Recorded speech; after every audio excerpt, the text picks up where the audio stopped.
Good afternoon, everyone, and welcome back to the EuroCIO Annual Conference 2020 on its third day today. My name is Magnus Franklin. I'm a journalist, former journalist at a newswire called MLEX, and nowadays a strategy consultant at Teneo, a global professional services consultancy.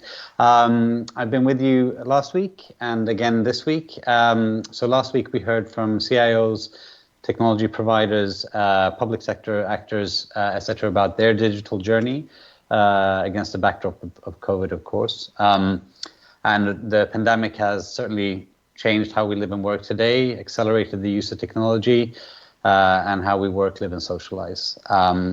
And I'd say that this context gives us, makes this conference more interesting, if possible, than it was originally planned to be. You might be aware that the conference was scheduled to take place in March, and it was postponed for obvious reasons, and it was also moved online. And now we have this excellent platform that Accenture has developed for us, and it's got lots of features that I really can only encourage you to explore.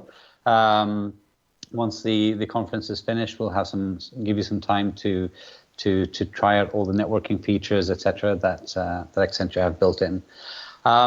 Before we start, just a few housekeeping matters. Obviously, if you're here watching me, you found your way into the main stage.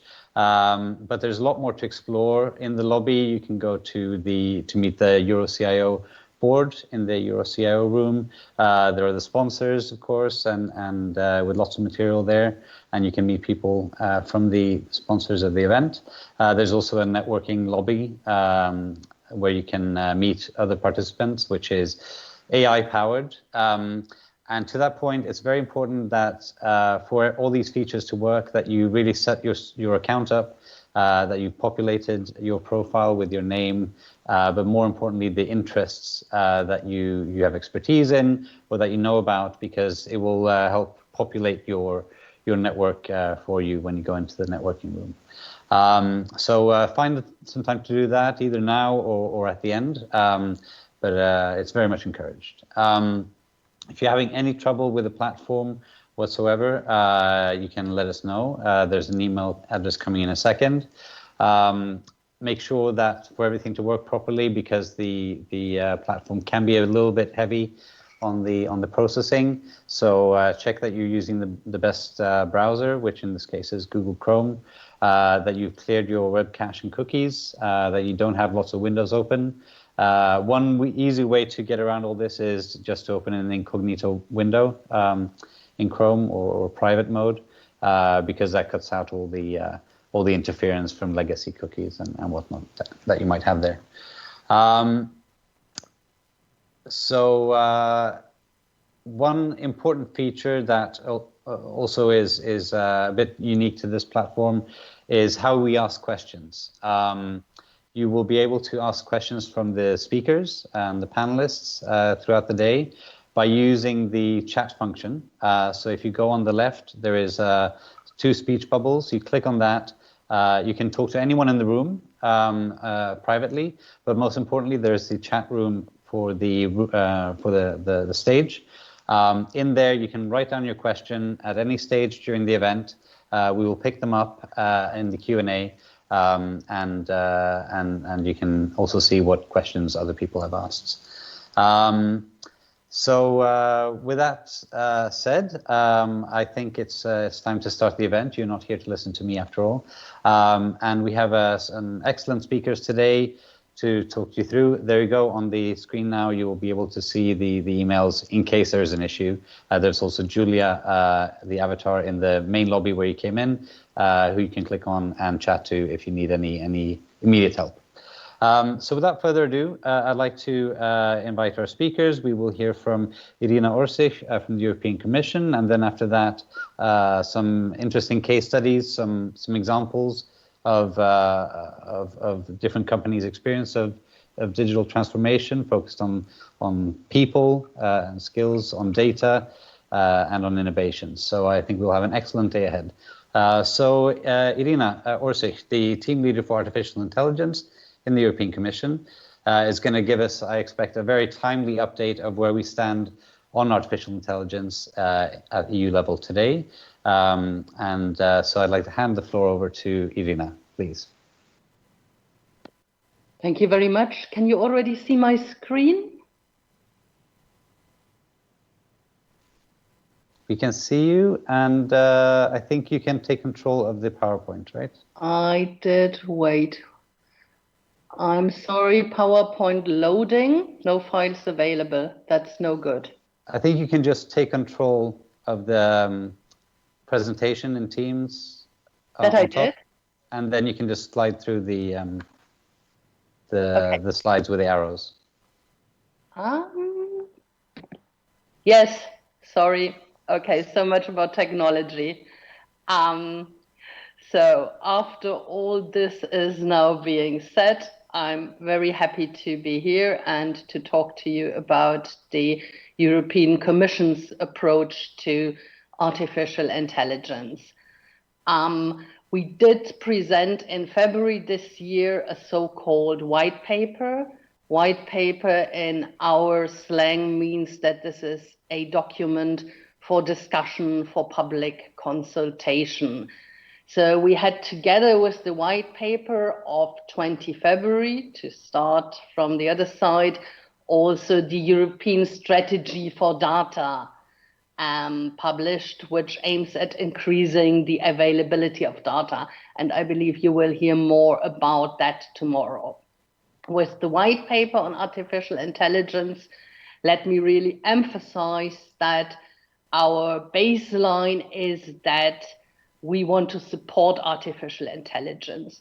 We believe that artificial intelligence is good, is useful, and it can very much help us in terms of competitiveness, in terms of innovating our economies, and in terms of really being successful.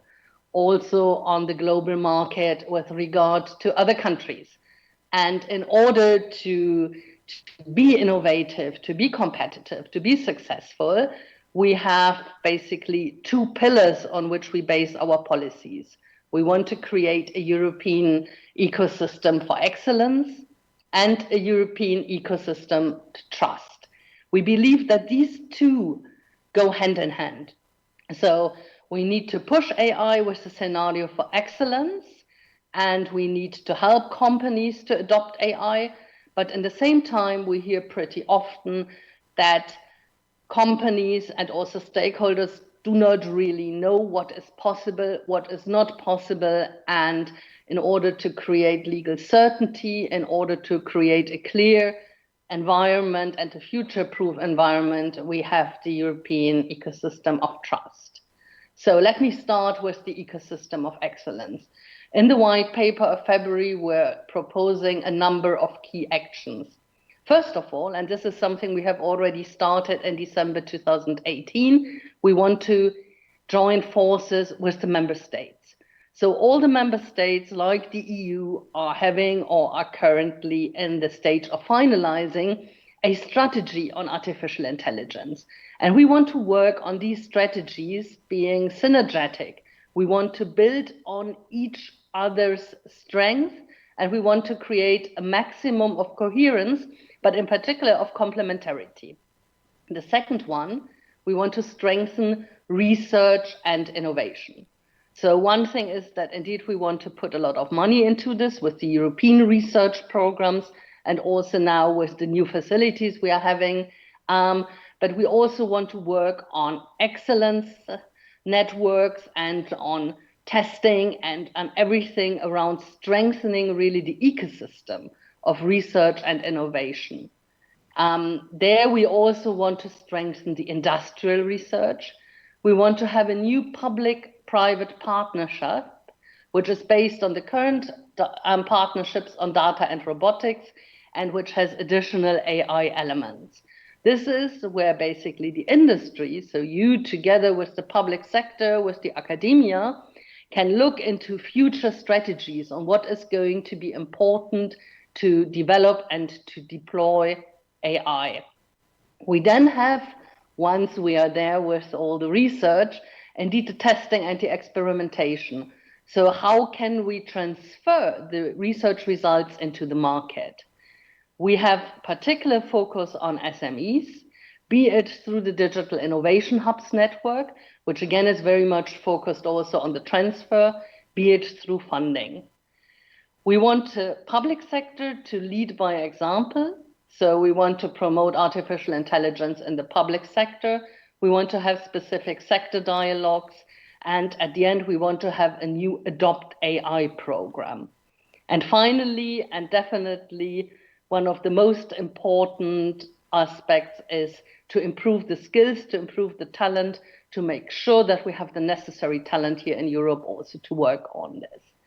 So this is the ecosystem of excellence. Again, as I said, it goes hand in hand with an ecosystem of trust, because all these measures will not help if companies are not really aware of what they can do and what they can't do, what is allowed and what is not allowed. So we know that we already have all the fundamental rights, we have the data protection, we have plenty of non-discrimination rules in place, but we hear very often that when it comes to AI, because of its opacity, complexity, unpredictability, basically organizations, companies do not really know what is allowed, what is not allowed, whether what they develop now is really practical in the future. So this is why we want to have an ecosystem of trust. And the other aspect is also that we hear from citizens that they do not really know to what extent they can trust these applications, so they are slightly reluctant to take some of them on board. So what is it what we want to do with the ecosystem of trust? First of all, we only want to focus on high-risk artificial intelligence systems. So first of all, what is artificial intelligence? There we are looking for a very future-proof definition. So we want to cover, again, I said before, what is opaque, what is unpredictable, what is unclear, but we also want to focus on what is still relevant in 10 years and 15 years. So we are a bit afraid, since these policies are going so dynamically, that what we define today might be out of scope tomorrow. Then in that scope, it should only be high risk. So really to focus on what is a damage to fundamental rights, to safety, and where there is significant harm. And for these systems, and we, in our opinion, and this is what we presented in the white paper, there shouldn't be too many, we would like to have mandatory requirements. These mandatory requirements relate to the training data, to the data and record keeping, to information, to robustness and accuracy of systems, and to human oversight. And these requirements would be assessed with an ex-ante conformity assessment. For systems that are not high risk, we would rather go for a voluntary labeling scheme. This is what we proposed in the white paper. This is what we are discussing now. So what we want to achieve with that is indeed to avoid a fragmentation of the single market, to have the same rules, the same standards, to be able to have scale for artificial intelligence. And we know that some of our member states are already looking at soft regulation. So we really want to have one and the same approach and not 27 different ones. Let me just quickly say here that we are also very much in an international dialogue. So it is not only for the 27, but we are closely cooperating with the OECD, with the new Global Partnership for AI, with the World Economic Forum, and plenty of others. So indeed, it is the objective not to have a fragmented European approach, but also to discuss things and to have a level playing field in the international area. Now, the AI white paper was in public consultation. We got about 1,215 replies to the online survey, and we got also more than 400 PDF documents. You can see that the respondents were relatively equally distributed between citizens and business and industry, plus there was civil society, academia, public authorities, and others. And what was interesting that of all these respondents, only 3% thought that the current legislation is fully sufficient. 33% found that current legislation may have some gaps, and 42% said that there is a need for new legislation. Now, when it comes to the focus on high risk, 43% of the respondents agreed with us that compulsory requirements should be limited to high risk AI applications. And when it comes to the most important concerns of the respondents, indeed, there were 90% afraid of breaching fundamental rights and 87% of discriminatory outcomes. So, this is the result of the public consultation. These are the preliminary results, and I gave you more the quantitative results. We are also indeed looking into a lot of content, and we got a lot of very interesting, very inspiring submissions. So what we are doing now is analyzing all this on the basis of what we did have in the white paper. We did have also on 9th October the AI Alliance Assembly. This was where we discussed all the different aspects with stakeholders. There were more than 1,600 registrations, and there were, I think, more than 1,000 people online. And on that basis, we want to work again on both on the ecosystem of excellence and of trust. So we are planning to have a revised coordinated plan on artificial intelligence with the member states and a proposal for a regulatory framework proposed in early 2021. Let me just add that the European Parliament is also very active in the field, and they are adopting today 2 reports, also one of them on the ethics of AI and a horizontal framework, and another report on safety and liability. And then there are more reports also on intellectual property rights, culture, and other related issues by the European Parliament. And with that, I thank you very much, and I'm greatly looking forward to your questions. Thank you. Thank you, Irina, for that wonderful and concise overview of where we are at EU level. So I have some colleagues helping me gather questions from the floor. As a reminder, you can ask questions by clicking on the chat box on the left, the 2 speech bubbles, finding the stage room and writing your question there, and it will be fed back to us. If there's a slight delay and you don't feel that we're picking up your question, it's because there's a lag between this video that we're speaking on and the one that you see on stage, so don't worry about that. Until we get the questions through, Irina, maybe you could expand a little bit on this very timely topic. And as you rightly pointed out, we're right in the middle of developing this forthcoming proposal, right? In the audience today, we have basically, CIOs, ICT buyers, and I think one of the things that will be on their mind is, with respect to the regulation, how much it will impact them directly, and it'd be interesting to take your pulse on, when you're thinking about regulating, and you mentioned it's mainly the high risk applications, but is it do you have in frame of mind, the Googles and DeepMinds and Microsofts and so on or IBMs that develop the technology itself, or do you see a role for the people that implement the technology, like the ones we have in the audience, and some precautions that they need to take? The answer is a clear both. So first part of the question, how it is going to impact their lives. We really want to create legal clarity and legal certainty. So most importantly, that they know from the very beginning, without consulting an army of lawyers or consultants or whomever, whether they need to look into certain things into more detail or not. And if so that they can recognize whether there is something high risk and whether there is a need to act or not, to make that very, very clear. And then on that basis also that it is very clear what they have to do, what they have to look after, what kind of data they need to keep, or what they need to do. So this is important. Then as to the level of responsibility, I was talking about the conformity assessment, and that indeed would be prior to launching an AI on the European market.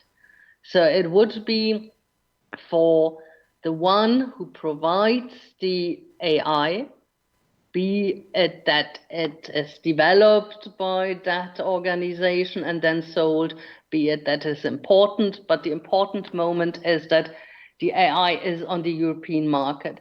This might indeed also be remote via the internet. So it's not necessarily like I'm coming here physically and I'm selling you something, but it goes to the market, to the European market to be used there. So that's the crucial moment. And that's the crucial moment for the conformity assessment. Now, that does not mean that there will not be obligations which start before indirectly, for example, when it comes to looking into the training data or the algorithm, or that there are not certain obligations afterwards. But we already have in Europe a very, very strong data protection acquis. And with these data protection rules, companies, organizations are already subject to quite a number of rules when it comes to the protection of personal data and when it comes to the protection of fundamental rights. So at that moment where I am as an organization using an artificial intelligence, it will be more those rules which still have to be respected.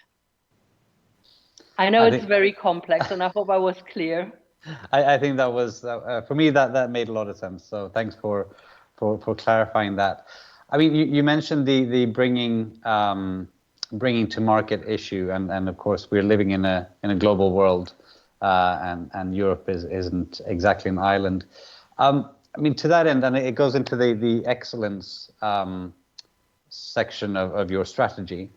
How are you seeing Europe's chances to become an AI powerhouse in the world? I mean, do you think that this is going to be where we land, or do you think it's going to be ultimately the ones that have the current scale to really spend a lot of money and resources on AI and developing it that will win the prize in the end?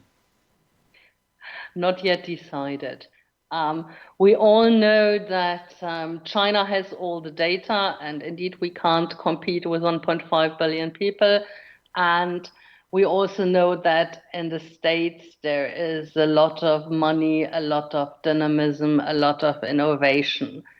So it is not that we are immediately leading, but it is not that we don't have strength neither. So for example, Europe is very strong in robotics. There we are amongst the world leaders. This is something we can build on. Another point where we are very, very strong is industrial data, because we are having so many industrial players. That brings us to the data strategy indeed, because currently this data is not really shared. But if we manage to build up a system that organizations feel ready to share the data, that we build the right framework conditions for them to feel comfortable doing that, there we have a huge competitive advantage. We need to be able to use it. And there are other points where we do have advantages, where we are very, very strong, where we can build on. And I think when we are talking about the ethics of artificial intelligence, For many people, this always sounds a bit like, oh, here they are over-regulating, and it's more like everybody innovates, and here Europe stops innovation. And we hear this pretty often. But we also hear very often that people have doubts about the technologies and don't know whether they can trust them. So whether some tools perhaps are listening in, how they behave with all the biometric surveillance, and that there is a lot of insecurity around. So what we believe that in order to give Europe the scale also to be competitive and to become a leader, to be a leader, we also indeed need to have the tools employed in Europe. And for that, we need to create trust. And this might be a specific European approach, because Europeans are, compared to some other countries, more value-oriented, more hesitant when it comes to the blind adoption of technologies. But this is something which is based in our mentalities, in our history, in our culture, and this is something we can also build on. Excellent. And I mean, if that was the kind of the global picture, if we zoom in a bit into and look inside Europe for a second, I mean, it's not a secret that technology is expensive. I mean, that's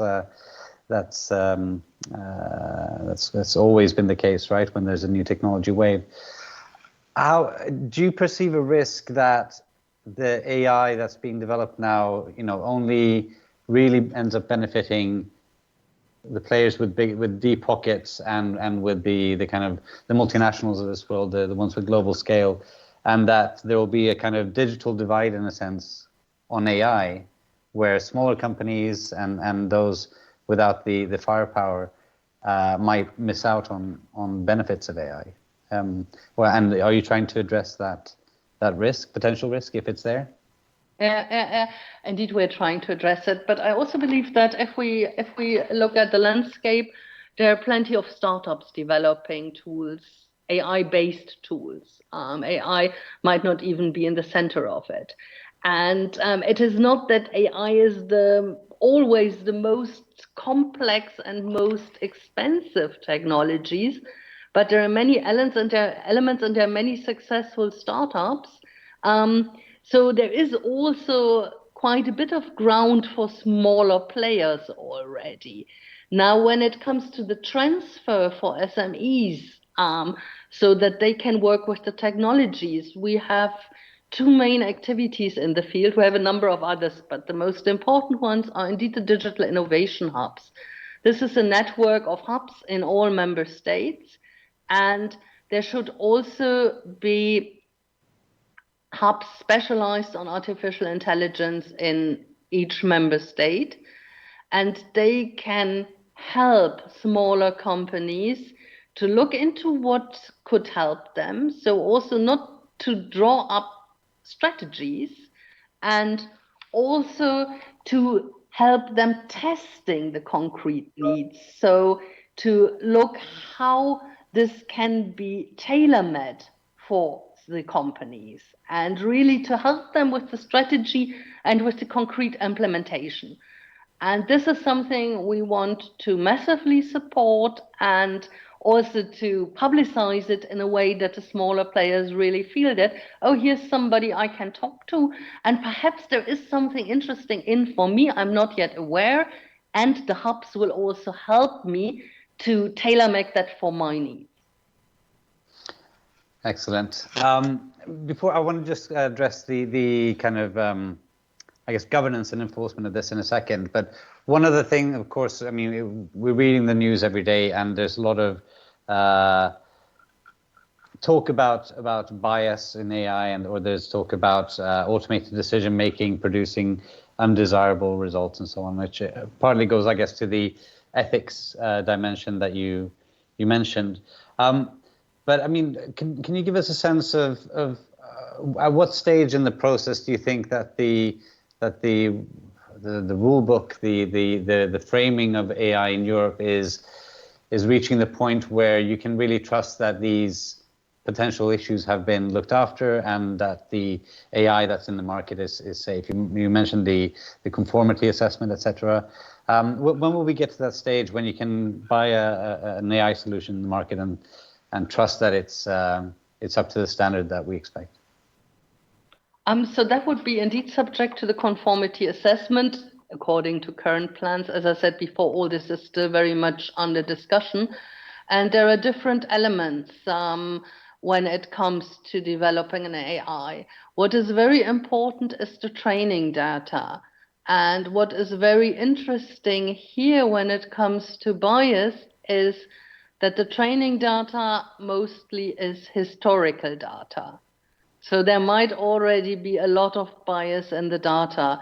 And my preferred example is always when you go to your search engine and you type in CEO, CIO, you will get, or at least until recently, you got more than 90% the classical, sorry for the bashing, white middle-aged man.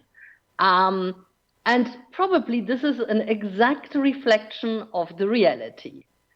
But now when we see certain AI, which, for example, helps choosing candidates for certain jobs, the conclusion might be, or we have some evidence that this happened, that from the beginning, this AI will only look into the white middle-aged men, because since women were not good in the past, they might not be good in the future.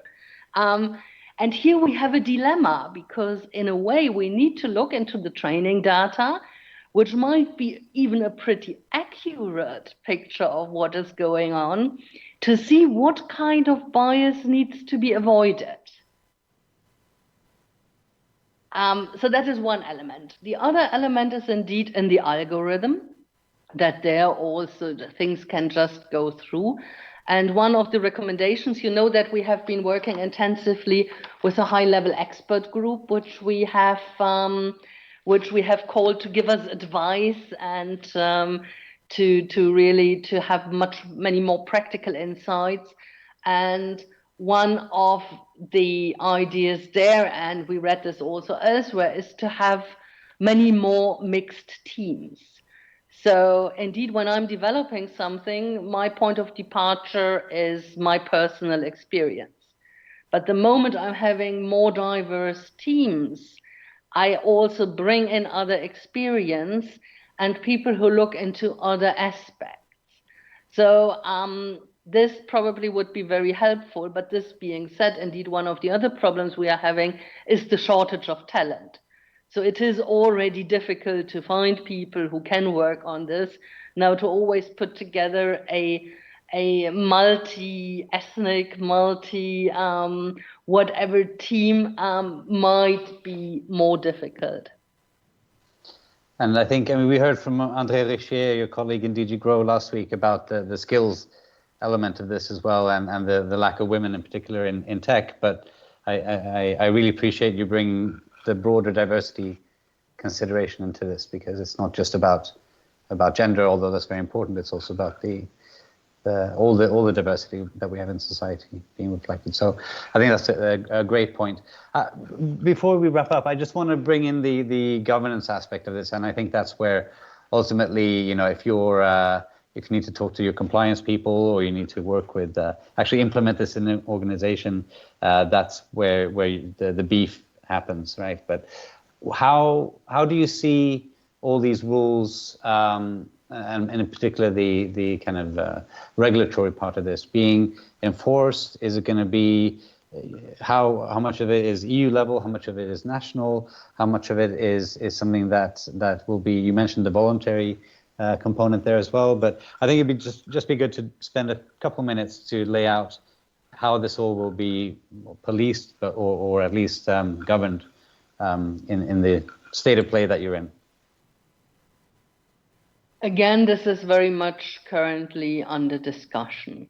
So when it comes to our ideas and also what we had proposed in the white paper, there would be an important role for the national authorities, for the national conformity assessment bodies, This is what is closest to the organization in the member states. This is also where there is the most know-how really of what is going on there. But this indeed would need to be accompanied by a European oversight mechanism. Now, there are voices who are calling for a European agency. There are others who say, no, this should be rather limited. I think what will be important is to have a structure, and that might be an agency, or that might be simply somewhere a secretariat within the European Commission, which is capable of having the overview, of getting the expert opinion, of making sure that we really do not have a fragmented approach in Europe, because this is exactly what we want to fight, but to see that we have a approach which helps the companies scaling up without indeed being too interventionistic. Difficult word.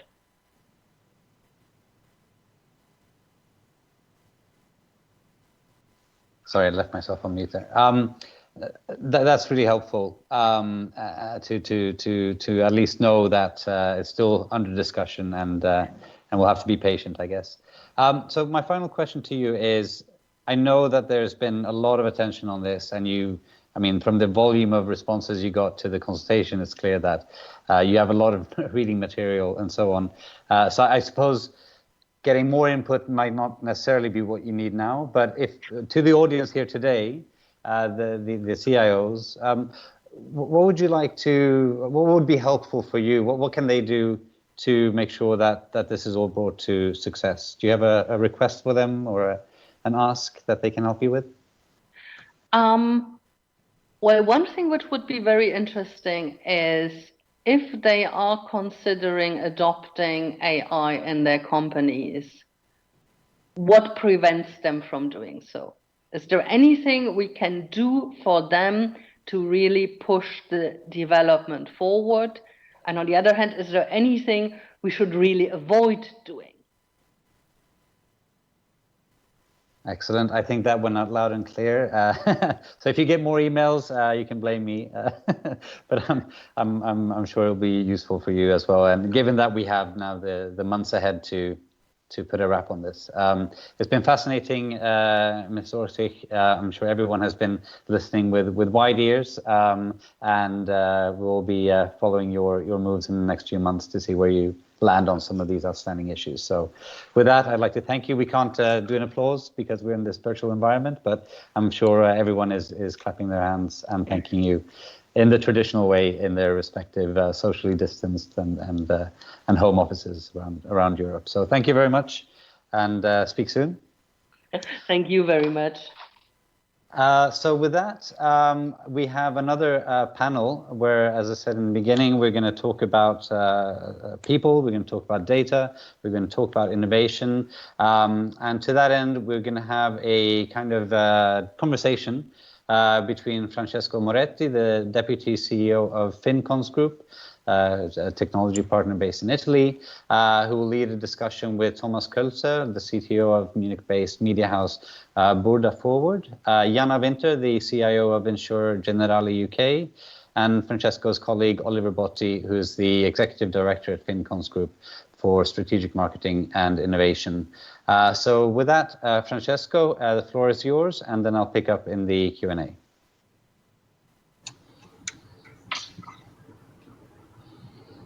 Thank you, Magnus. Good afternoon, everybody.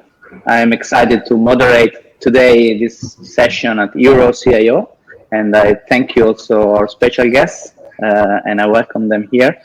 So we have Yanna Winter, CIO Generali UK, and Thomas KOELZER, CTO at Burda-Forward, and as well Oliver BOTTI, Strategic Marketing and Innovation at Fincons. So Fincons is reaching this international breadth, and so I'm very happy really to have this conversation today with a couple of our international partners. So, but let's go straight to the topic of conversation of this afternoon. So, and the first is digital transformation, and in particular, new digital businesses. So technology has been always enabling this new digital business, and sometimes it's a new business itself. So today we would like to share with you which has been challenges and which solution has been found to enable this new digital business into these new cases, couple of cases, and also our point of view on this topic. So starting with Burda-Forward, Thomas, you had a very interesting initiative to lead, enabling a new digital business. And the thing was not being sure to have the right capacity to implement it in the right time to market, which is always very quick. So what was the new sourcing strategy which you decided as a group within Burda-Forward, and how you lead to success the execution of it? Thank you, Francesco, for the kind introduction. In order to understand the necessity to go for a new sourcing strategy, one has to understand the situation we've been in. Burda-Forward is a large digital publisher. We are running 6 quite large media brands in Germany. The 2 largest are Focus.de, which is the largest news portal in Germany, and Chip.de, the largest portal for consumer electronics. In former times, we used to have a platform based primarily on commercial software for our media brands, and the portals have been interconnected, but our strategy was to interconnect them even tighter. And we realized quickly that in the question of make and buy, we have no chance to really be happy with commercial software that we license. And therefore, we took the decision, or we had to take the decision to develop such a platform which can implement our multi-brand strategy on our own. But to implement such a platform, you basically need people, not just a certain number of people. They also need to show a certain quality and experience, especially in media business. And it was apparent that we can't implement those plans from our subsidiaries in Germany, which are in Hamburg, in Cologne, and the headquarters in Munich. And therefore, we took the decision, I think it was in summer 2018, to set up a tech center, delivery center abroad at a place within Europe, which is more favorable to realize those plans. And so the new sourcing strategy at that moment was we have our own people in the 3 German subsidiaries. We did some nearshoring in Slovakia and the Czech Republic, and the new idea then was to have our own engineers abroad within the European Union.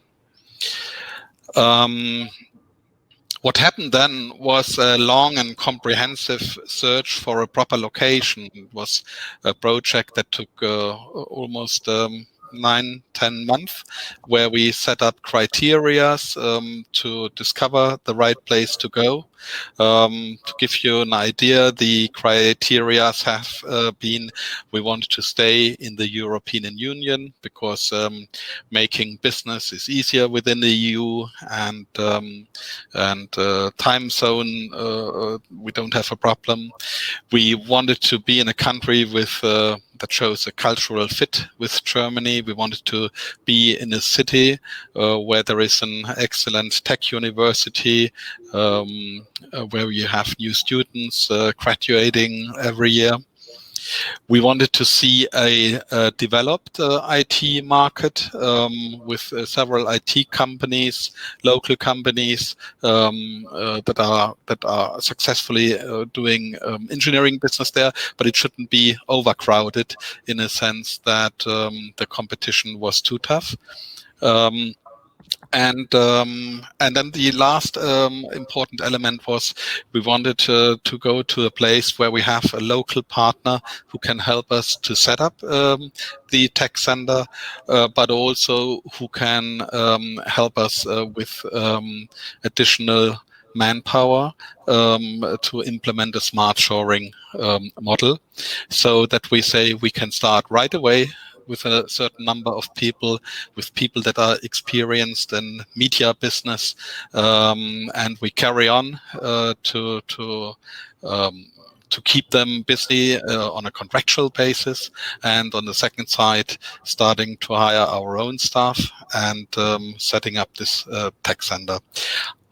After the period of 9 to 10 months, there were 2 cities left in the final. It was Cluj in Romania, and it was Bari in southern Italy, in Puglia. We went with a quite large delegation. Our CEO joined us to both cities and stayed there a couple of days. We talked to the universities, to local partners, to other companies that are resident there, and went through all the requirements. What I forgot to mention was proximity. One requirement was direct flight to Munich.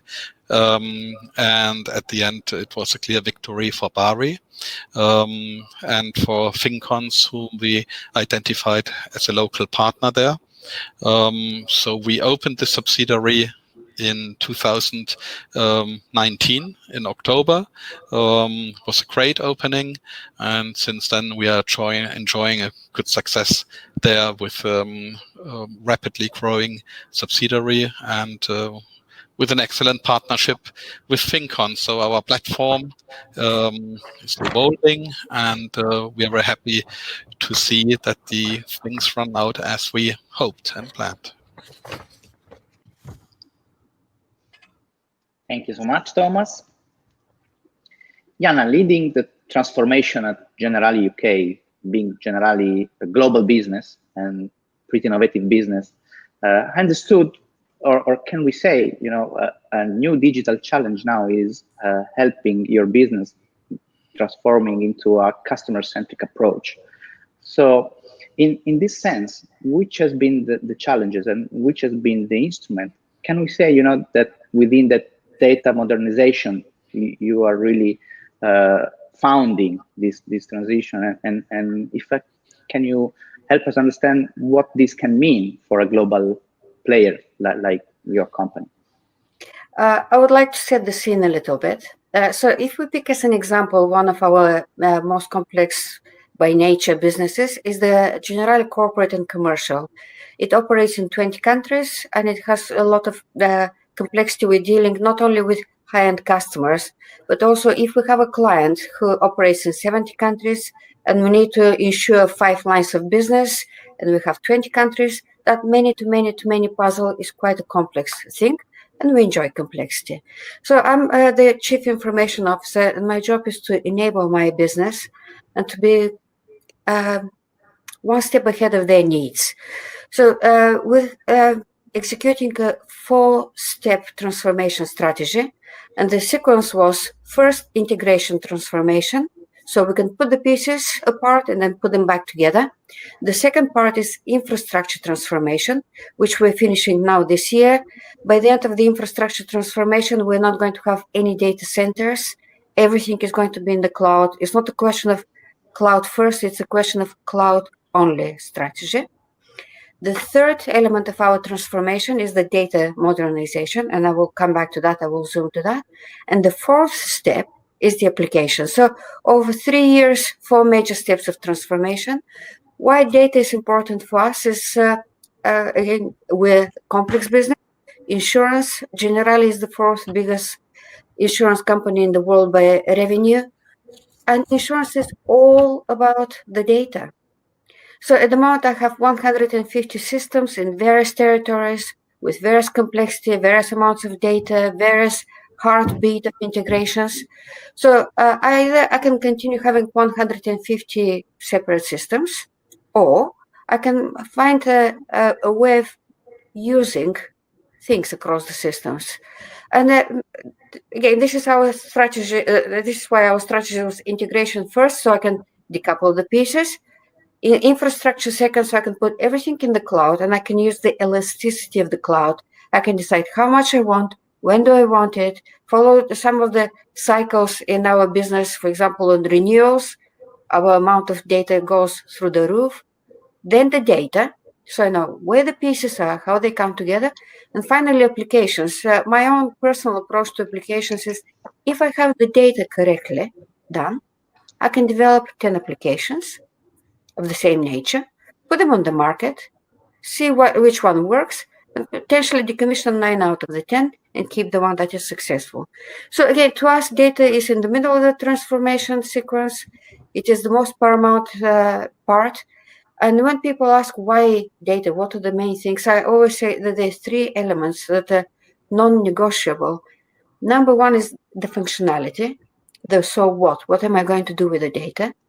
Number 2 is regulation and security. Again, not optional. I need to work with my regulators. I need to respond to their needs, and they look after me as well. And the third element is always costs. Again, that's why we have this transformation in a particular sequence, because we want to be agile, we want to be elastic, we want to have the right opportunities, the right functionality, the right data at the right time. So in doing this, and I was listening to Thomas's explanation, I can just say tick, tick, tick, very similar approach, because I don't want to have an in-house team. I want to be able to use the best in each technology domain. And specifically for the data, I'm based in the UK. My global business is in 20 countries, especially with deep UK expertise. We have a lot of remote outsourcing in Asia. And we included that in our considerations, but actually where we have gone and what we have decided to do is to actually partner with Fincons on the data. And it is not only for the one-off transformation, but then it's for the ongoing run services of the data. Maybe a bit by coincidence, maybe by design by Fincons. Actually, Fincons' geographical distribution and geographical locations also work very nicely for us, because we can use the Italian team, we can use the UK team, and we're already planning to use other European teams to serve some of our local businesses. But to me, it is a little bit of a dream come true, because again, on the 3 points, on functionality, Fincons have brought on board very advanced modern technologies, which we can deploy in the clouds. And we don't have to use technologies from 30 years ago. We can use the modern technologies to achieve our functionality. On the regulation, I can immediately use Fincons' expertise on the EVAS regulator in Italy, the PRA regulator in the UK, and we have this little thing called Brexit we're preparing for. So again, the Fincons is bringing very, very specific expertise. And on the 3rd point, the cost. This is the combination of new advanced data technologies in cloud with very intelligent team by Fincons, very experienced team.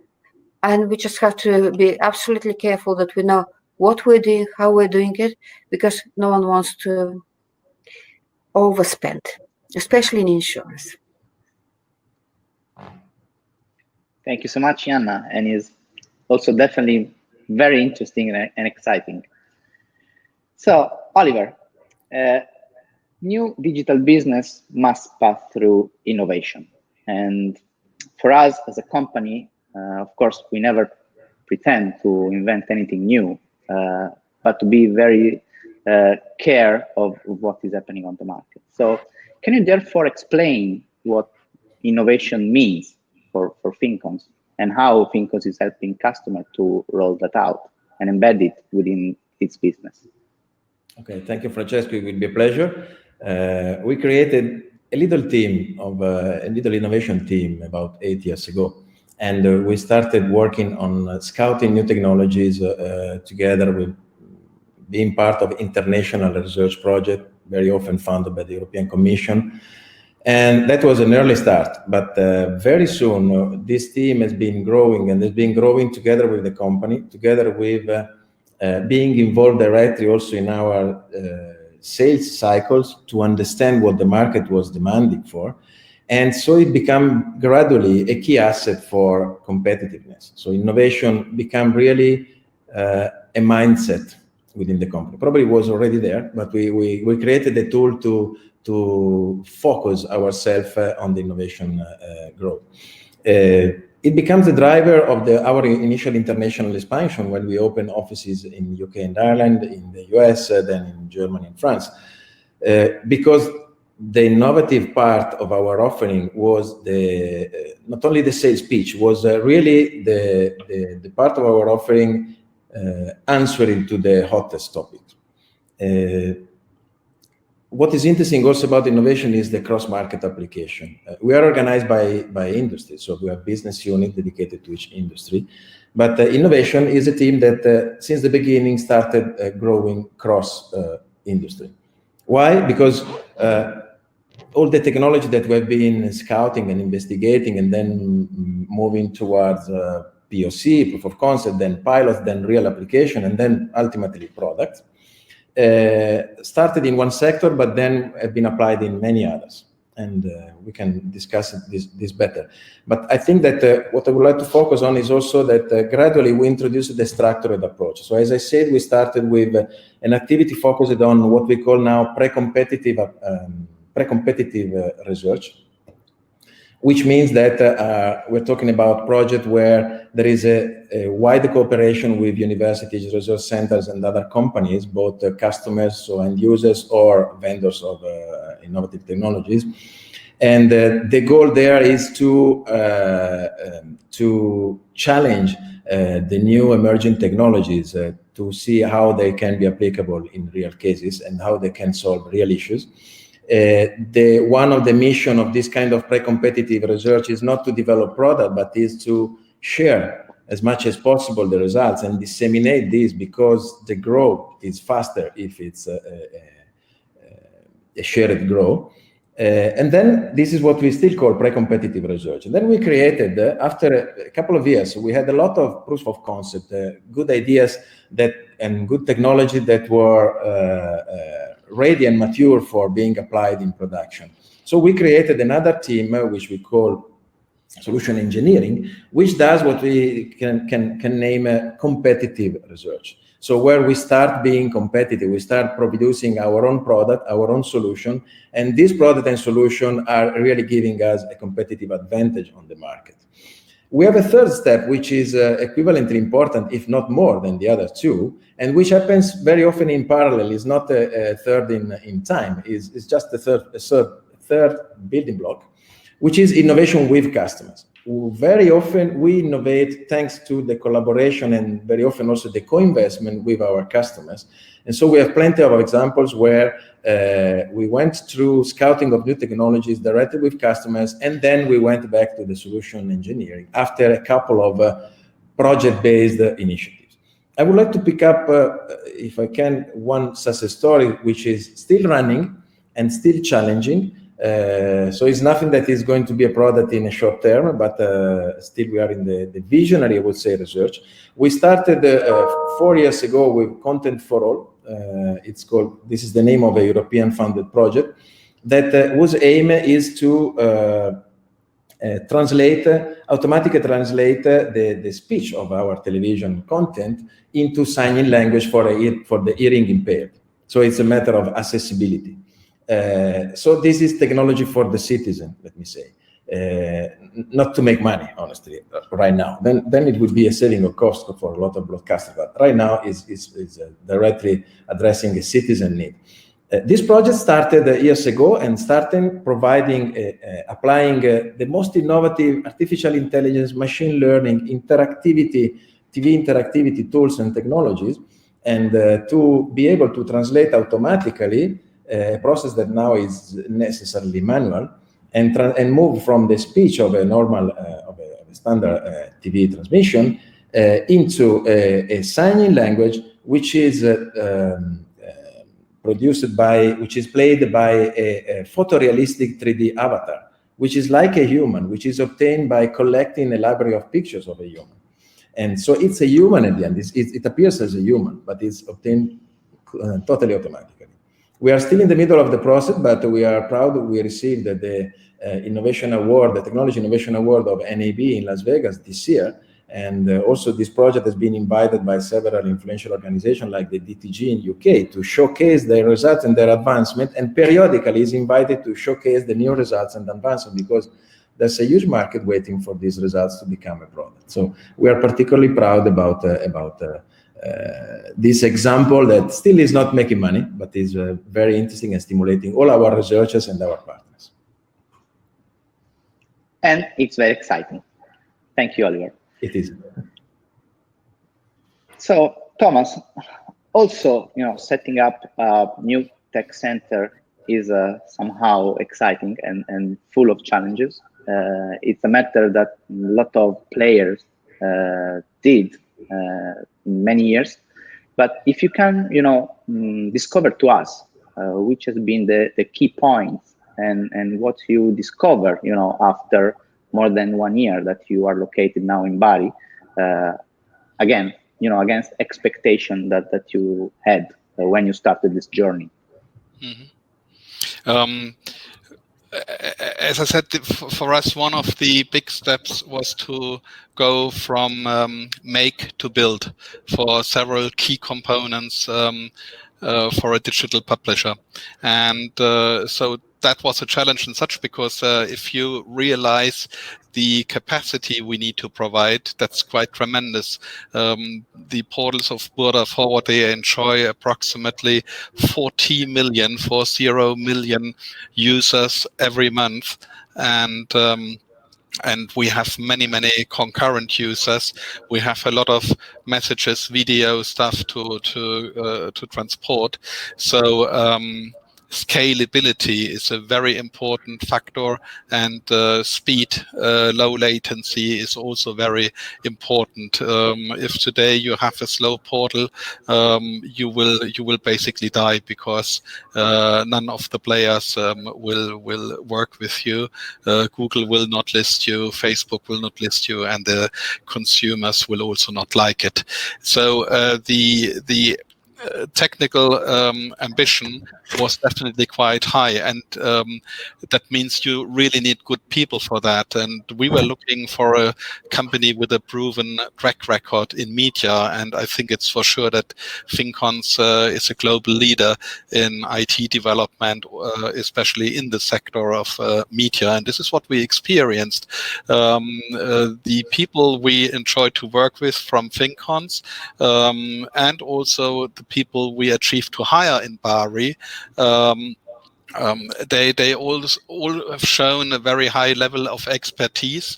They understood precisely how to fulfill the needs that we have, and this is why I can only say after more than 1 year that everything we did was a tremendous success. Of the end of the day, it was the right place to go, the right people to work with, and if I had to go back in 2018 and go through the process again, I would exactly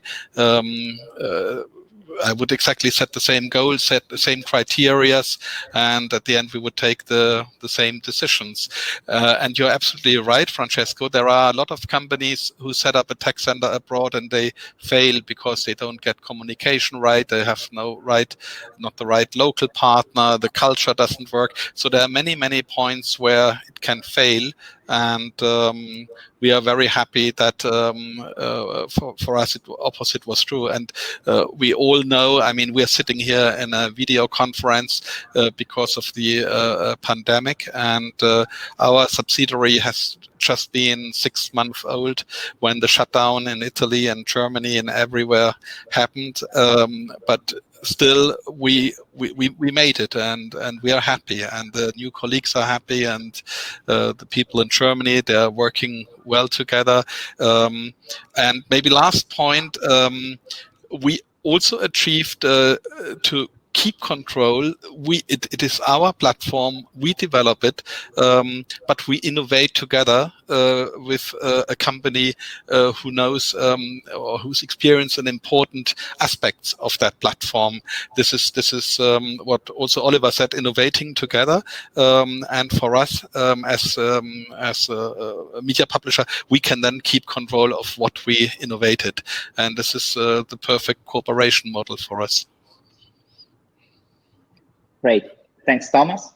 At the end of the day, it's people business, and culture make always the difference. That's the point. Huh? So on this perspective, Yanna, I trust you had a lot of experience with, a lot of people in your business. So what is what you discovered different from the journey started, together, and what you think may be the secret key to success to this transformation? I will start with the secret. And the secret is to keep it simple.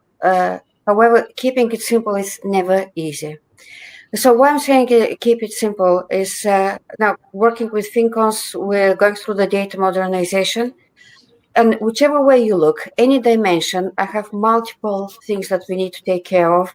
And when you multiply many by many by many by many, you realize that the complexity is there. So to keep it simple, I need to have very strong people with expertise, technical expertise, but also subject matter, really the data governance, the insurance expertise, the regulator expertise.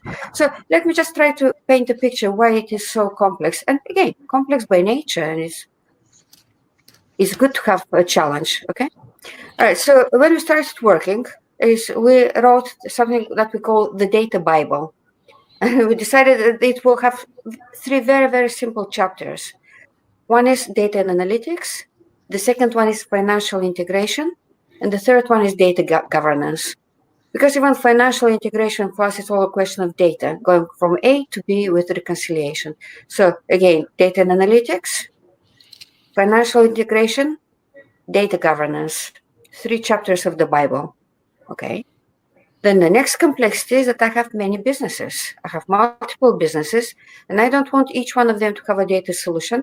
I want to have a multi-tenant data solution that deals with different businesses, different data models, different business models, but I want to have one multi-tenant IT solution.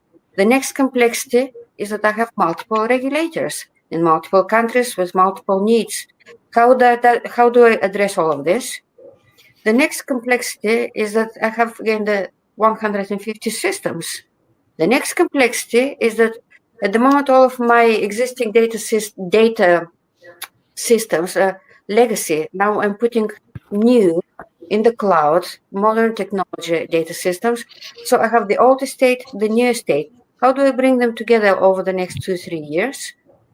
And the final complexity is that things happen. I might have very good idea of what will happen this year, next year, but I always need to have the flexibility to switch on and to switch off data. And including, so when I said final, there's one more complexity, which is we can start with a good old-fashioned move data from A to B, reconcile it, check it, produce reports. But this same data platform lends itself to the following steps, which is the analytics, advanced analytics, machine learning, artificial intelligence, because once I have control of my data and I can see what is where, I have a good place where to start putting the new advanced approach to using that data.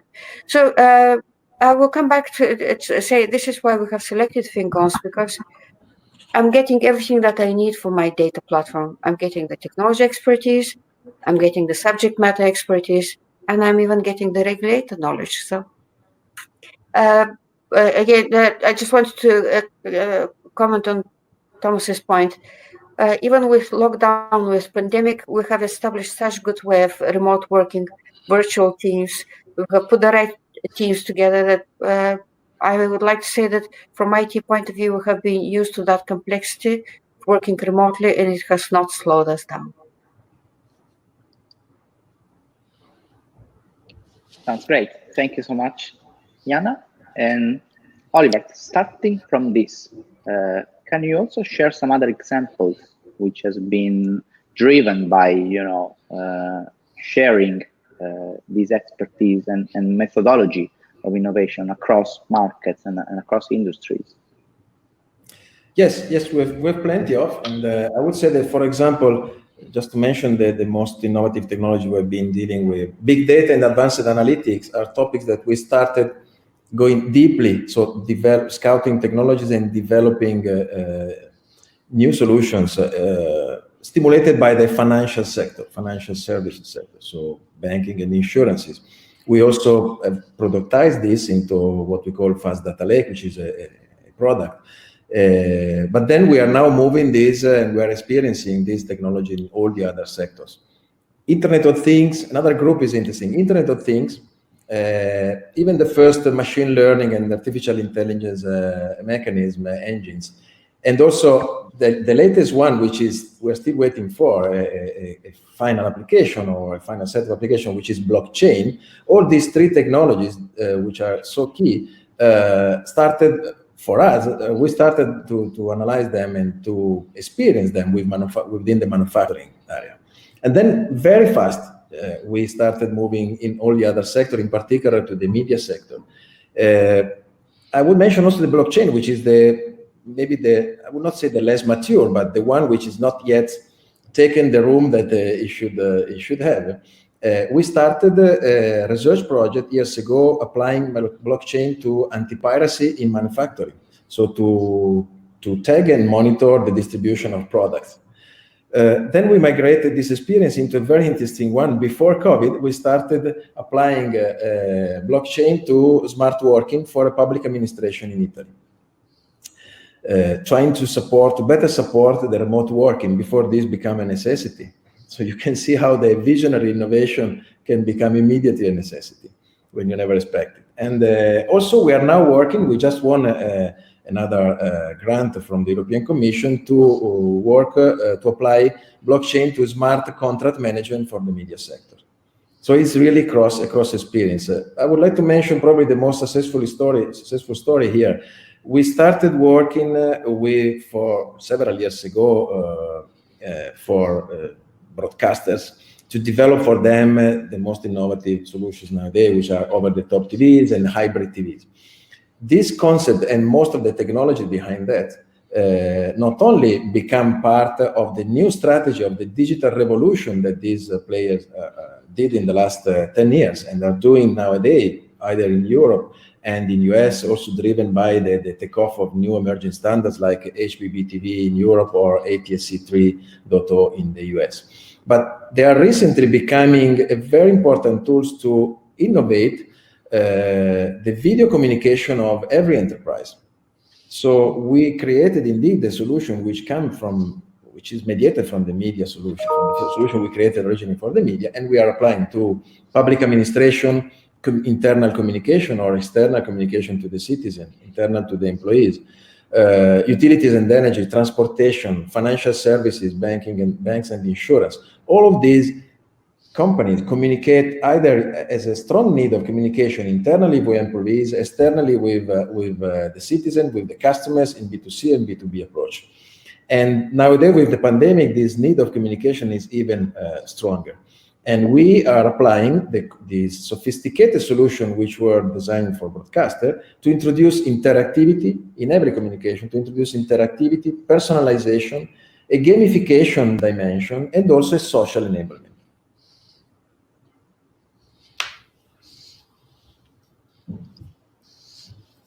Thank you, Oliver. Going back to Thomas, I'm super happy you told that if you have to take again the decision, you will repeat the decision. But if you then have to make the sum, of all the cost of the benefit of this journey, what would you highlight? Well, the first thing that we need to emphasize is that we are not following the strategy to save cost by going to region where salary level is less than, let's say, in Munich or in London. This is absolutely not the strategy of Burda-Forward. Our strategy is to go where we find highly qualified people that are on the market and they are happy to work with Burda-Forward. So from this point of view, the cost-benefit equation does not compare salaries. It was not possible to do that in Munich, so it was not a realistic case. The cost-benefit equation is more about the question make or buy. And of course, we are having a higher manpower cost than before because we make rather than to buy. But the advantage is that we have a direct grip on our platform and our system, which leads to a much faster application development for certain exercises that needs to be done. We are approximately 2 to 5 times faster than before.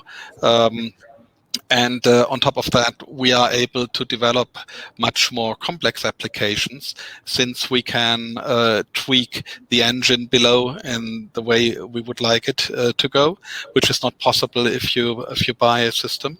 Yes, we are saving licensing fees, which is of course not as much as we pay on the manpower side, but it is still a significant part. We can realize our strategy to better interconnect our platforms and to provide the users with a much better user experience and, as I said, more sophisticated applications. And so it's very difficult to say at the end of the day how many million euros that will provide, but it's for sure the right basis for a further steep growth of the company, and that's directly associated to the quantitative and qualitative improvement on the engineering side we are enjoying since we opened in Bari. And if I may add, the food in Bari is great. So yes, you see, Francesco, that's. It's not a problem. It's great. The point is that when you tell people you are going to southern Italy, they will always say, that was just a decision because the weather is fine and the food is good." I can really say we did our best not to take that as a criteria, but at the end we never complained about the good weather. Today in a phone conversation with Bari, I learned that we have 22 degrees and sunshine, and here in Munich I don't want to tell you how the weather is. Right. Well, Yanna, I think we are still a bit far now to make a final balance. However, if you already discover, what would you highlight as a benefit on top of cost, on the journey, on the joint journey? And I'm not going to mention the London weather. So Thomas, it's exactly the same as in Munich, okay? I always remember things in 3. So again, my top 3 things are functionality, regulators, and costs. But now, if we're really going back to the cost benefits, let me just tell a very quick story. Before I joined Generali, I was working in banking. So let's say 5 years ago, if you went to one of the major European banks, you would work out that 40% of the IT budget was spent on meeting regulatory needs. 40%. So at the moment, we get more and more regulation needs coming in insurance industry. And I'm working extremely hard with my team, both the business and IT team, so we do not end up in the same position. 40% of our IT spend should not be spent on regulatory needs. And there are ways of doing that. So if I go back to step 1, which is the functionality, I mean, there's a very, very important element in insurance, and the key word is portfolio. Again, a business person in insurance will know what I mean, but portfolio view is I can get a lot of data, I can get a lot of knowledge together, and I can genuinely straight away use it for my business. How do I do pricing? How do I do risk management? Do I insure the same building twice by mistake? it's only a relatively trivial example, but that portfolio view is something that not many insurance companies have managed. So again, functionality, regulator, cost, and just to give a couple of practical points on the cost side, I'm looking at three elements in particular, working with Fincons. Number one is using modern technologies where the technical support, the technology support comes almost out of the box, and I don't have to go and use the technologies from 30 years ago. I can use the modern technologies and use a lot out of the box. Point number two is, I mentioned it earlier, the usage of cloud, especially with data, the amounts of data that we get. I cannot afford to have a regular data at peak, because that will be very expensive. So again, we're very careful about that. And the third element, I'm just going to repeat exactly what Thomas said. It's not the tools, it's the people and how the people use them. So when we were selecting our partner for the data transformation, the most important thing was the knowledge in the people's heads, because they can use the tools, they can modernize, they can reduce the cloud usage, they can meet regulatory requirements. But again, the people has been the most important aspect. Absolutely agree. Thank you so much, Yanna.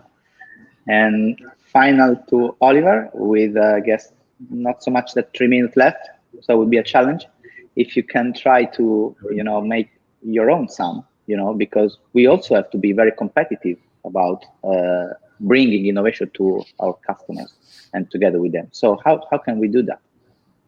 Yes, I think that we have been able along the years to put in place a sustainable model of research and innovation, which is based on public grants. We are actually receiving, we are bidding, we are participating to tender, and we are winning regularly international, national, and regional grants from Italy, from Switzerland.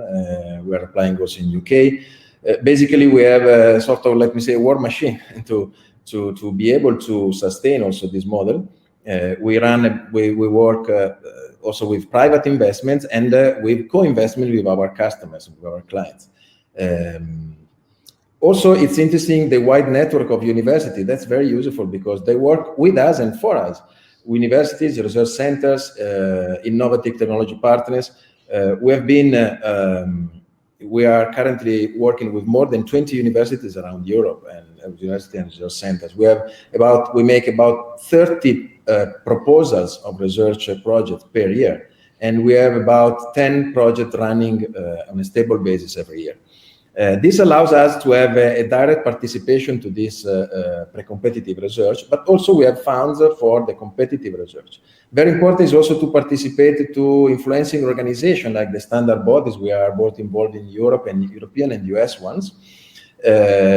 And if I pick up the previous success story about next-gen video communication, this is a good example where at the end, this is really competitiveness for us. So we started from a visionary research and innovation initiatives when 7 years ago, we started working with German broadcasters to work on new interactive TV standards that were not yet official standard in Italy or UK, for example, but just in Germany and partially in France.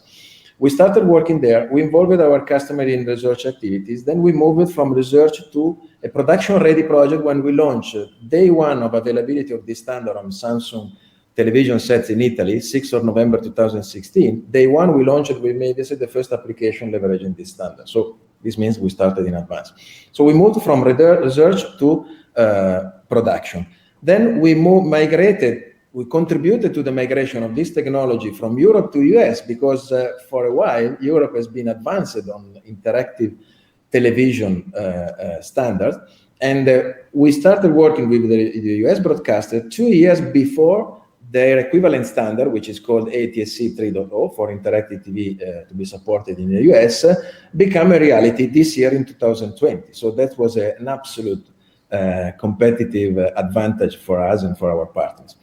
And then we decided to move all these European and US experiences that we were doing from being projects to being products. And we created our so-called Smart Digital Platform, or SDP in short.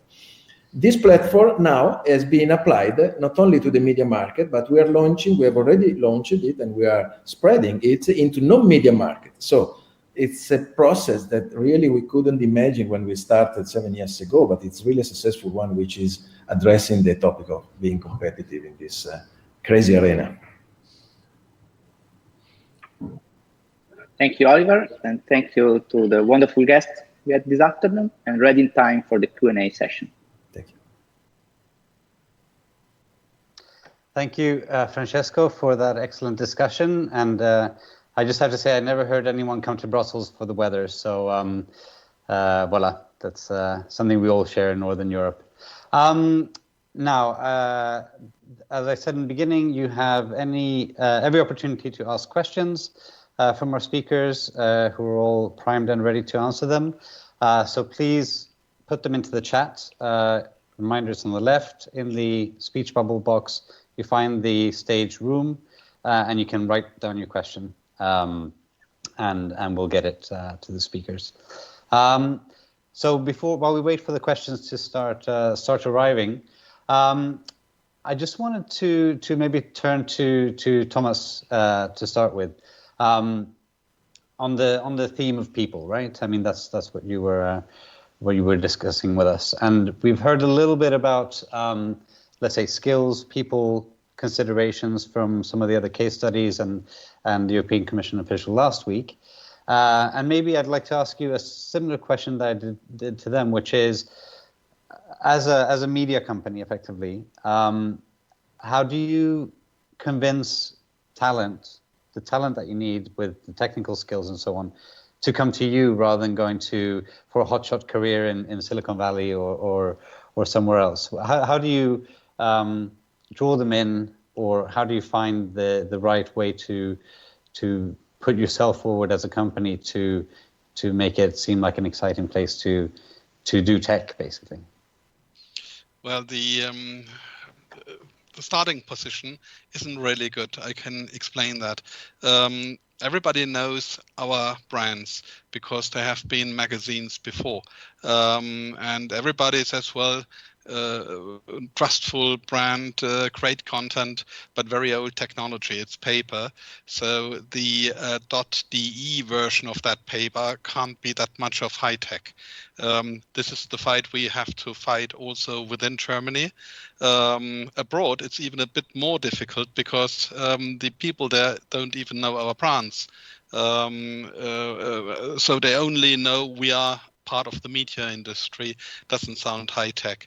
So the only thing we can do is basically to show ourselves in meetups and conferences, in many places, to invite people to our place, talk to them about challenges in digital media, to show them that exactly the opposite is true, and there is no need to go to Silicon Valley or to other places in Germany. We have in Munich, we have BMW, great company, great job offerings. So it's really difficult to compete, but we have something to offer, but we have to be very proactive. I just want to follow up on that, because I think you mentioned BMW, right? And the big, I mean, every city has its industrial champion that drives employment and the identity of the town. Do you see these kind of companies as, in a sense, a seeding ground for the kind of talent that you need? I mean, the argument is made here and there in reports and in conferences that, you know, they suck up talent from universities and so on, train them up with the skills that you might need, and they always move on at some stage in their career, and that's when you can pick them off. Is that something you see in your local context? I experience a little bit the opposite, that we educate people and they go for the big jobs then at the big companies.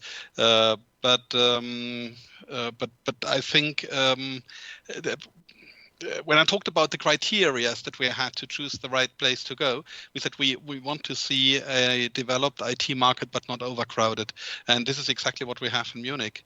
So at the end, it is very, very difficult for any company to find the right talents. It's just overcrowded, and what you can do, you can use money as a weapon to succeed, but that's not sustainable. So this is exactly what we found in Bari, a city with good universities, many people graduating, high education standard. There is an IT market, but it's not overcrowded, so it's exactly the right situation for us. I think I just stick with you for one more second, which is an issue that we brought up with the Commission official last week on the EuroCIO, which is, the notion of skills nationalism. If you're a country and you're spending public funds on universities and schooling and so on, you of course want to keep your talent at home, and you want it to use that tax money investment to grow your own economy. But you get a certain amount of sniping as well, and you want to, you don't want your neighboring country to grow, and because then you become less competitive and so on, which of course is an EU scale issue. But in a sense, I guess, with these criteria that you identified, it's not necessarily a problem if clusters or the right ecosystem emerges somewhere in Europe. Even though you're based in Munich, you can go in this case to Bari, right, and find it. Do you see an issue of this kind of skills nationalism or talent labor market nationalism?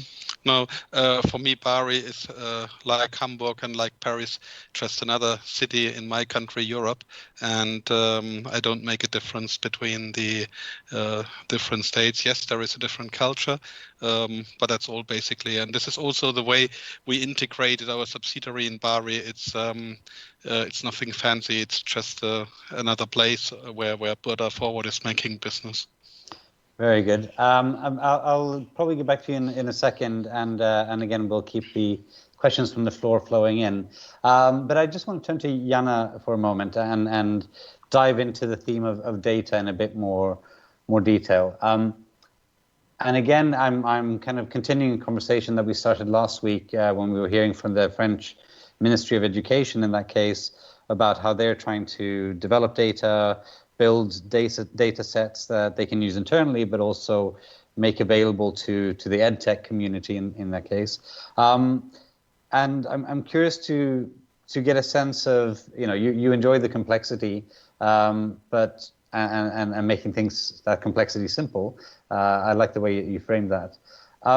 But given the primacy of data in the insurance world, I mean, that's how you develop the business, that's how you make decisions, that's how you define risk, etc.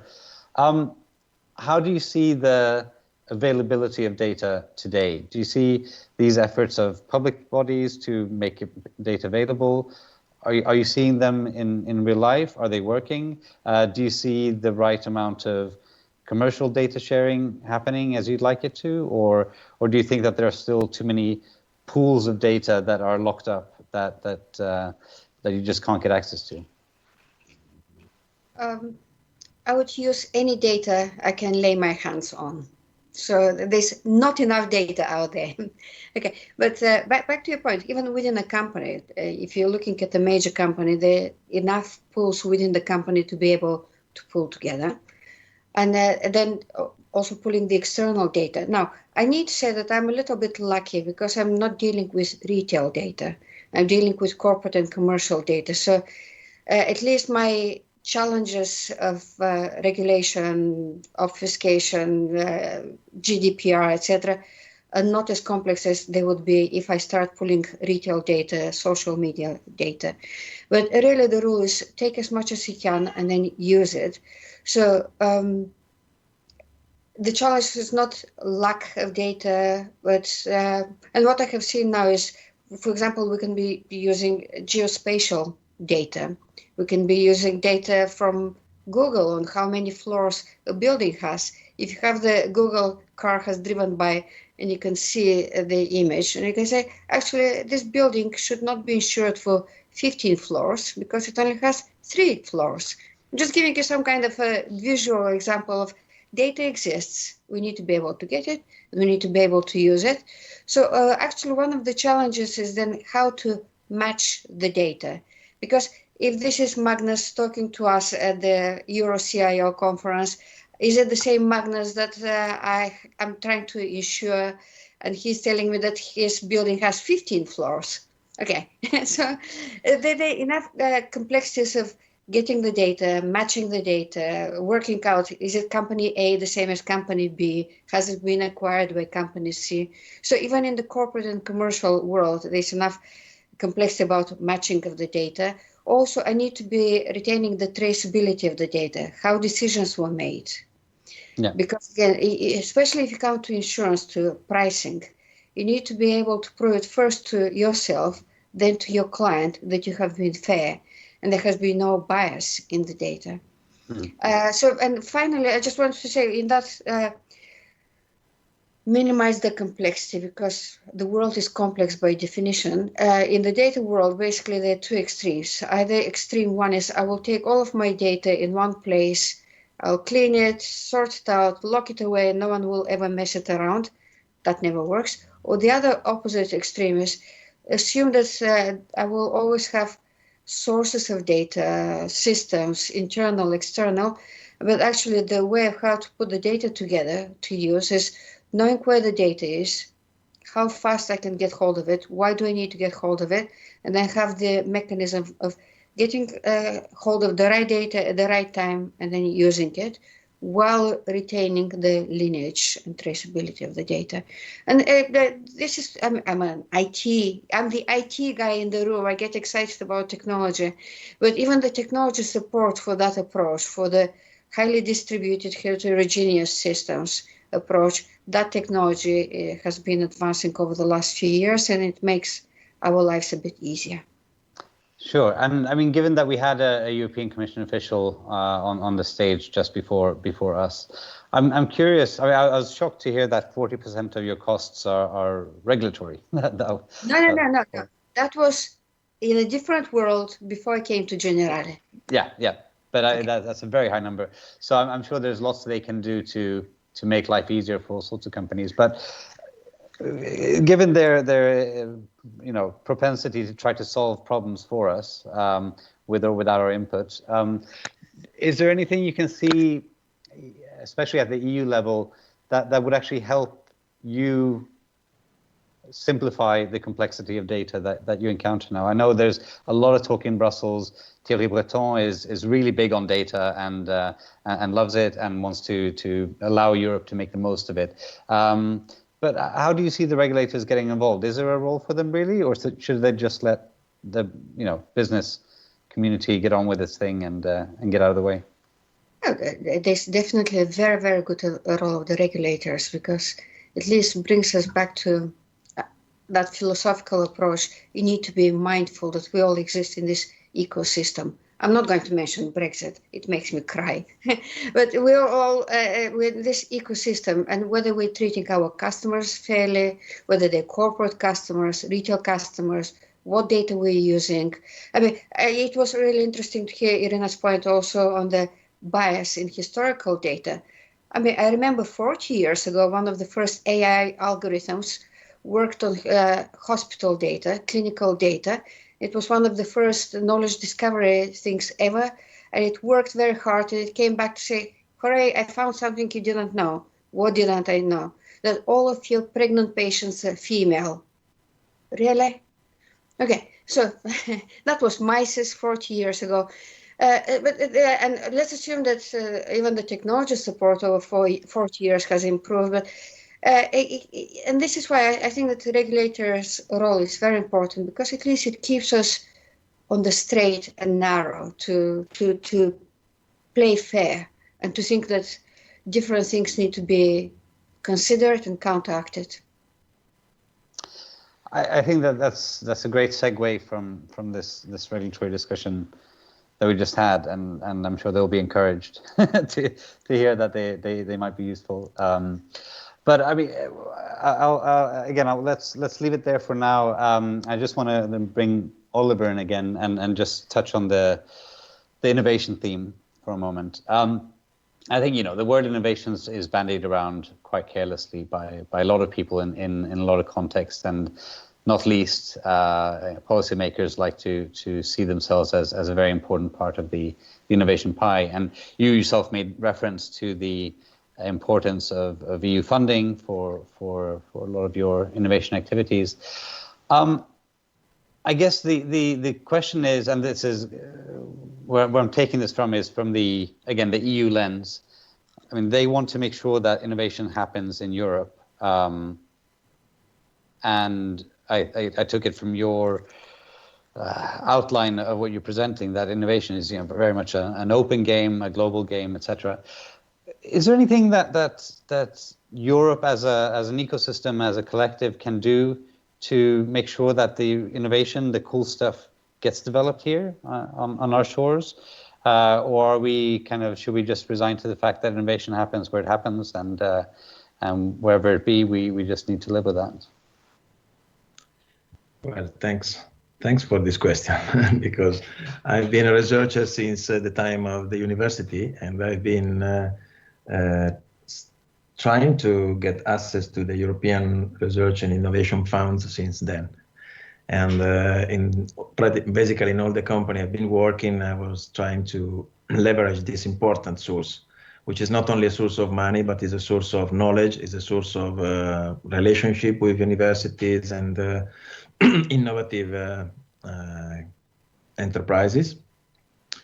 So it's an opportunity to do what we call the pre-competitive research, and that is where the EU, I think, does a great job, in particular with respect to the other countries. When we opened the US, and I was speaking with my colleagues in the United States and mentioning the grants that we obtained to do scouting and research and innovation from the European Commission, they were surprised. They say, well, nothing like that we have in this country. So this is a very good part that is played well, I think, by the European Commission. And I've been working in framework ESPRINet. It was called initially Project ESPRI projects, and then Framework 1, 2, 3, 4, 5, 6, and now we had Horizon 2020, and we have a new launch this year. So quite a consolidated good mechanism. What is also interesting, and it's a second stage, is to the support and the funding for solution engineering for product development. So one thing is pre-competitive research. I think that is very, very well covered by the European Commission.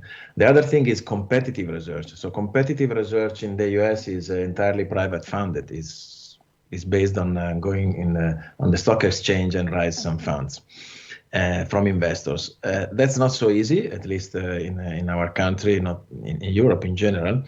And there is where, for example, other kind of public funds, like the regional one that we have access to in Puglia or in Lombardy or in other regions of Italy, which still are backed by European funds, are very important, because a company like Fincons, I mean, it's a very innovative, really with an innovation DNA, but it's not IBM, so we don't have billions to put every year on this side.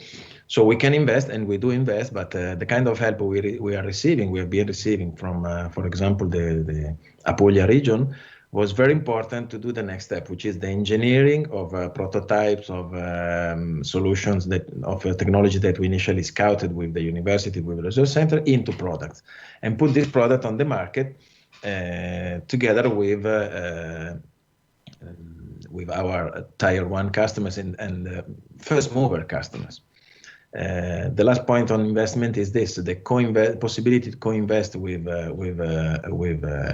customers which are likely to be first movers or early movers on the market is another great opportunity for us. So I think that at the end, the combination of public grants in initial scouting, like the European Commission funds, public grants again, and private investment for the solution engineering and go-to-market of innovative products is a good combination. This is what we experienced in Fincons during the last 7 years, but I think that is a good combination of the available tools. Sometimes European Commission, in the last years, I was a reviewer of a European Commission proposals and projects for years, and if I look at that time versus now, there is a concentration into big projects, which of course is in favor of not is against dispersion of effort, but sometimes limits a little bit the creativity and the possibility to leverage creativity, which nowadays is laying everywhere, even in a single person, and not necessarily in a big company. But I must say that we are happy about how our public funds are structured, because they are really useful. Yeah, no, I think riffing on your point earlier about how societal needs can be a great trigger for a lot of innovation. I guess that's the benefit of having a public body pouring money into the research ecosystem to steer, the research community in the direction that's socially, societally beneficial. Yeah. A project like Content for All is difficult to be funded entirely privately, and is definitely a content for the accessibility of the hearing impaired. In this case, that is a benefit for the citizens. So I'm really glad that we have been funded for that. But then the technology that we have developed can be used anywhere else, not only for the hearing impaired. So that's the goal. Exactly. That's true innovation, isn't it? I mean, just one. I like your categorization of the pre-competitive, competitive, and co-investment phase of innovation. And I think when you see a lot of the innovation in the media or on Twitter, you have these videos of robots doing silly things, etc. I mean, that's quite fun, but often it comes across as a solution in search of a problem, right? I mean, that's a creativity in it. I'm interested in the competitive phase. I mean, that's really where you kind of try to match the creativity with a real world business problem that you can solve. Yeah. Just give us a sense of how do you stress test all the stuff that's coming up from the pilots and test beds and so on with the real world problems? That's very important. I think we did an important choice a few years ago when we created a department which is dedicated to business development and innovation. So we put the two things under the same umbrella. This is necessary to be able to bring to the research team every day inputs from the sales cycles, which means input from the market. When I'm a sales guy and the researcher together, and we have two hats. So the sales guy speaks with customers and understands the new business needs which are not yet covered or fully covered by the technology. So then the sales guy turn back to the research team and say, guys, do you have something new for me? Because we have these issues raised by these customers or this category of customers, this market segment. And so it's a continuous stimulus which comes from the researcher showcasing new technologies which are just waiting for an application, but the sales cycle which brings on the table the real applications and the challenging application, the one that do not have an answer yet. So that's I think is a little bit of a receipt that we put in place, and we are very happy because this is also allowing us to intercept, to anticipate the need of the market, but to anticipate the real need of the market. So we are not creating solutions that are not going to be applied, because most of these are stimulated by the tender that we lost, for example. The competition that we lost, we reason on post-mortem, what should have been done? What should we do to win this? And very often was a matter of having something more innovative and more modern than the competitors. Mm-hmm. And that's the continuous stimulus every day. I think it's, I've been in several companies where these two functions were separated, and there were researchers looking for application of their fantastic technologies. And on the other side, commercial people which didn't know anything about the research, the availability of new technologies from their colleagues. Mm-hmm. So that this merge, I think, is very, very, very effective. Yeah. Okay. I'm conscious of time, and clearly my main job is to keep the time, and I've been really rubbish at that. So apologies beforehand. But I just want to bring in Yanna. I know this is a bugbear for you, and with fear of being annoying, talk to us about Brexit and data. I mean, what concretely changes as far as you're concerned with the process that we're in the middle of it now, right? With the FTA discussions, but is it going to have a material impact on your CIO job, or is it more of a personal issue that you deal with? I'm not going to comment on the personal side, No. but as a CIO, whether I report to one regulator, two regulators, or multiple regulators, this is, again, I'm going to translate that to an IT challenge, because I need to have the data, I need to have the lineage, I need to have the quality, I need to have the traceability. So when I submit reports and meet multiple regulators, and also, so while I'm dealing with the Brexit, which is okay, because I need to put one more regulator to my list of regulators, and I have been finding a solution for that. Now we have this other thing called IFRS 17, and it affects everyone now. I'm sure that everyone on this call from insurance is affected by that. That is a very, very significant challenge, because it's not a question of more due care of collecting the data and reporting, but also new granularity of data within core systems. So it gets as disruptive as it gets. And back to the data problem, this is why I'm working with Fincons to make sure that whether we do the UK regulator Brexit reports, whether we do the IFRS 17, we're using a reusable approach. All right. Well, let's hope for the best and and see in a few years down the line how complex things become. But I do trust, given your relishing of the challenge of complexity, that things will work out fine. So thank you, Yanna. We are out of time. I'm really sorry. It could have continued for a long time on these three pillars of people, data, and innovation. But I really want to give everyone in the room a chance to exploit and make use of the unique function of this platform, which is the networking. So again, just as a reminder, visit the networking corner. You'll go out of the speakers room through the lobby. There's a networking corner. It will be pre-populated with people that have similar matching interests to yours.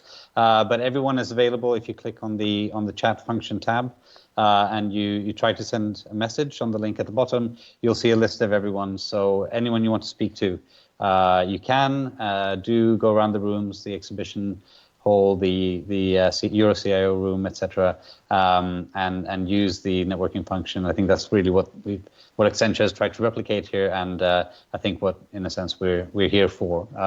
So I really encourage you to give it a shot at least. One little trick that I learned last week is you can zoom in and out of the platform. Maybe we'll try that, but you can also move with the buttons. So if you use the arrow keys on the bottom right-hand corner of the keyboard, you can actually move around the room and get closer to the stage in this case, so you can move to other rooms. So yeah, have fun, try it out. It's you know, I think we're all trying to figure out exactly what works in this post-COVID new normal, and I think Accenture has done a great effort to give us a quite creative take on conferencing online. So do stick around. The platform is open for a while.